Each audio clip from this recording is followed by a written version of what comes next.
Wait till Frankie sees that.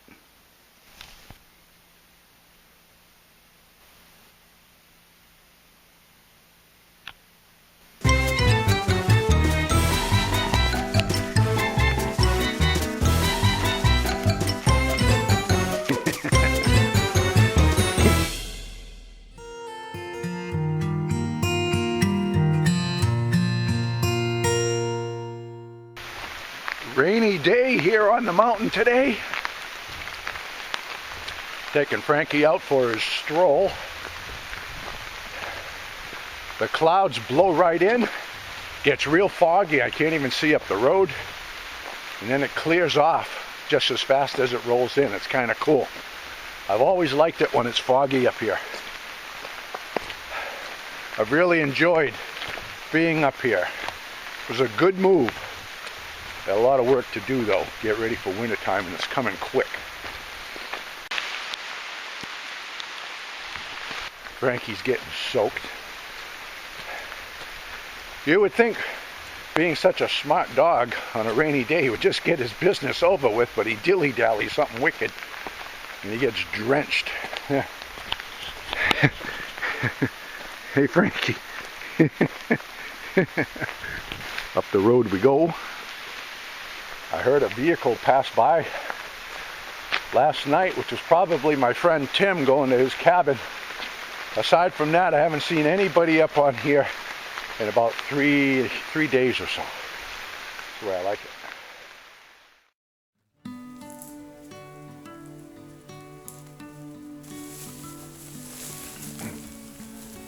Well, I haven't been working on the cabin very much lately. I've had so many different projects in so many different directions, just been bouncing around, getting all my ducks in a row. So far, so good.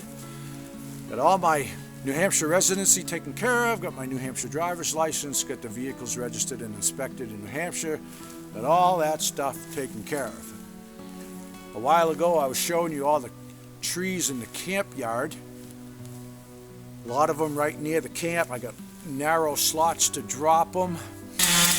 Yeah, I'm using the come along on all of those. It's been some close calls, but gotten them down without damaging anything. Dropped them right next to the camp. That was a close one, but it keeps things exciting. Yeah, but everything worked out as planned. Had that one that was near the outhouse that was rotted up top. This is the only tree out of all of them that I have some real concerns about. It's all hollow and rotted up here. The canopy leans right into that pine tree. What I'm going to try and do, I'm going to try and notch it so it comes right here. I don't even care if it damages this, because eventually I'm going to be cutting this off when I throw a shed roof off of here. And I'm going to try and come right here. But because the two canopies are touching each other and intertwined up there, it might not want to do what I want it to do.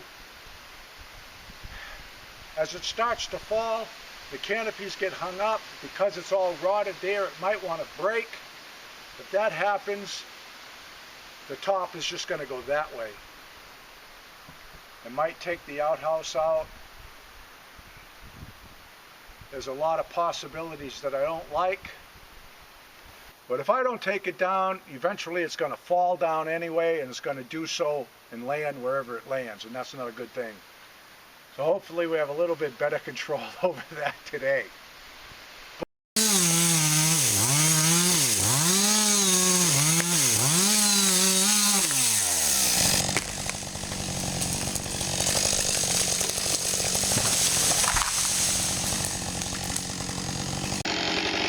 Heading right to the corner of the outhouse, and then it just turned just right. Wow. That one was a little sketchy, but it came down without any trouble. Had that old woodshed right next to the camp there, starting to get all rickety-rack and been an eyesore, so I hooked the come along to that. Winched it right over backwards, and I took it all apart and I cut it up cut the whole thing up firewood length, and the woodshed became firewood. Like I said, we make use of everything around here. Lots of folks have been asking for an update on the gas fridge. I couldn't be happier. It's working out great. It's very small, of course, so you just have to change the way you do things. If I have a bottle like ketchup or some other condiment that's only got a little bit in it, well, I got to empty it into a smaller container. So I've been using a lot of the small square Tupperware type containers to store things. But if you consolidate, it holds a lot of stuff. Not everyone wants to take the time to do that. It's a little bit of an inconvenience in comparison to the norm, but having it here has been a godsend. It's been fantastic. A lot of my subscribers have expressed their concern regarding the carbon monoxide, because when you find these in a camper, they're vented to the outside. Well, with a camper's a small, closed area. So those gas refrigerators are vented to the outside. But the gas stoves aren't. Now the flame on this gas fridge is about this big. Tiny little thing. Not much bigger than a pilot light, really. As I mentioned in that video, I only need it during the warmer months, and all my windows are open at that time anyway, so we have plenty of ventilation in there for that. When the camper's all closed up, I won't need it, and if I do run it, then I'll just leave a window, open a crack, or I'll figure out some venting system or something, but no worries. I'm surprised how many people have spoke up about that, because lots of folks have a gas range in their house, and just the burner on a gas range has a flame about that big, and if you're running the oven, well, you got a flame usually about that long, and those aren't vented to the outside. But this little tiny flame on the gas refrigerator, a lot of people have expressed some concern. With good reason, though, and I appreciate you guys looking out for me, but I've got it under control. But again, the gas fridge has been fantastic, great addition to the cabin life, and people wanted to know how long the tank would last. I hooked that up to a 30-pounder, and it ran for 38 days. And I filled that 30-pounder up at Tractor Supply, and I think it was $16 and change, right around 16 bucks. And that's an affordable convenience for me. Yeah.